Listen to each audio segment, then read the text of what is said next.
Assalamualaikum warahmatullahi wabarakatuh.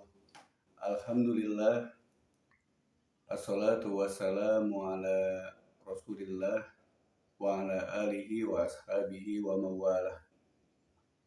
Sidang online yang berbahagia, pada kesempatan yang berbahagia ini, kita masih mencoba untuk menyampaikan seputar Al-Quran dan ilmu pengetahuan alam dengan tema hewan-hewan yang disebutkan di dalam Al-Quran, dan subtemanya adalah sapi betina atau surat Al-Baqarah. Surat yang paling panjang dengan jumlah ayat 286, surat kedua setelah Al-Fatihah. Surat Al-Baqarah ini yang berarti sapi betina mengisahkan seorang kaya raya yang sudah tua namun tidak mempunyai pewaris, hanya mempunyai sepupu, dan sepupunya ini seorang miskin, ingin kiranya mendapatkan harta dari sepupunya tersebut, artinya yang kaya tersebut, sehingga dia mempunyai rencana jahat dan pada akhirnya membunuh sepupu yang kaya tersebut. Lalu orang kaya ini meninggal dan dibawa ke desa sebelah. Dan ketika itu masyarakat Bani Israel pada zaman Nabi Musa sempat rame, sempat geger atau ribut siapa sebetulnya pembunuh orang kaya tersebut. Lalu Allah Subhanahu wa Ta'ala atas dasar permintaan masyarakat meminta bantuan kepada Nabi Musa untuk mengungkapkan, untuk menyingkapkan siapa sebetulnya pembunuh laki-laki kaya tersebut. Dalam surat Al-Baqarah ayat 67 Allah berfirman, wa idh qala Musa liqaumihi innallaha ya'murukum an tadbahu baqarah. Wahai Musa, katakan kepada kaummu agar menyembeli Al-Baqarah, sapi betina.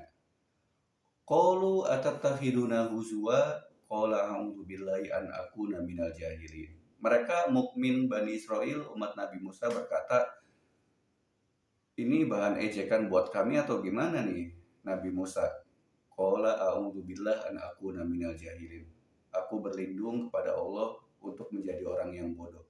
Bukan, ini adalah perintah dari Allah untuk kalian menyembah sapi betina. Karena dahulu sebelum beriman kepada Nabi Musa, mereka para Yahudi menyembah sapi, ya, sangat menghormati sapi.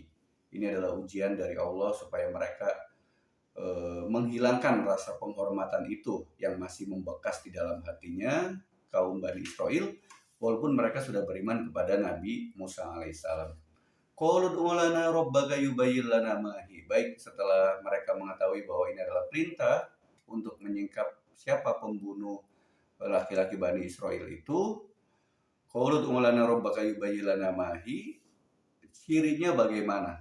Qala innahu yaqulu innaha baqaratul la faridun wala bikrun. Intinya sapi itu tidak tua dan juga tidak muda. La faridun wala bikrun wala awanun baina dzalik faf'alu ma tu'marun. Segera lakukan perintah itu. Lalu mereka bertanya lagi, qalu ud'u lana rabbaka yubayyin lana ma launuha. Jelaskan lagi dong, sapi itu warnanya apa gitu. Lalu ayat itu menjawab lagi di 69-nya, qala innahu yaqulu innaha baqarah safra. Sesungguhnya sapi betina itu berwarna kuning keemasan. Tasurun nadirin, orang yang melihat itu merasa takjub, bagus, indah. Dan sapi betina ini milik anak yatim. Anak yatim ini sangat soleh, berbakti kepada ayah dan ibunya. Ketika masih muda, sapi ini belum diberikan kepadanya, dan ketika dewasa, bapaknya meninggal, baru ibunya memberitahukan bahwa dia mempunyai sapi yang berwarna keemasan. Dan ini yang nantinya akan dibeli oleh umat Nabi Musa yang untuk disembelih, yang nantinya akan disembelih. Kemudian qala innahu yaqulu innaha baqaratul la dalulun tuthirul ard wa la tasqil kharsa musallamatul la syiyata fiha. sapi itu tidak pernah digunakan untuk membajak tanah dan tidak pernah digunakan untuk mengairi tanaman. Artinya sapi itu betul-betul sehat, tidak ada belang, dan sapi itu berwarna emas, kuning keemasan. Faf'alu ma tu'marun, kemudian mereka melaksanakan perintah itu, dan sapi itu kemudian disembeli, dibeli dari anak yatim yang soleh, dan dari sembelihan itu sebagian kulit atau diambil dari daging, dan dari bagian sapi itu kemudian dipukul, diusap ke wajah orang yang meninggal tadi, dan orang meninggal itu kemudian hidup seketika itu dan memberitahu siapa sebetulnya pembunuh orang kaya tersebut. Dan orang kaya tersebut yang hidup dalam cuma sebentar memberitahu bahwa yang membunuhku adalah sepupuku sendiri, yang dia seorang fakir, miskin, dia sangat menginginkan hartaku. Ketika aku mati, tidak ada pewarisnya kecuali hanya dia. Ya, sehingga si sepupu ini terhalang untuk mendapatkan harta karena posisinya pembunuh.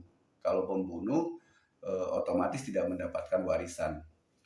Kemudian di ayat berikutnya, ayat 72-nya, faqulna dribuhu bi ba'diha kadzalika yuhyilul mauta wa yuriikum ayatihi la'allakum ta'qilun.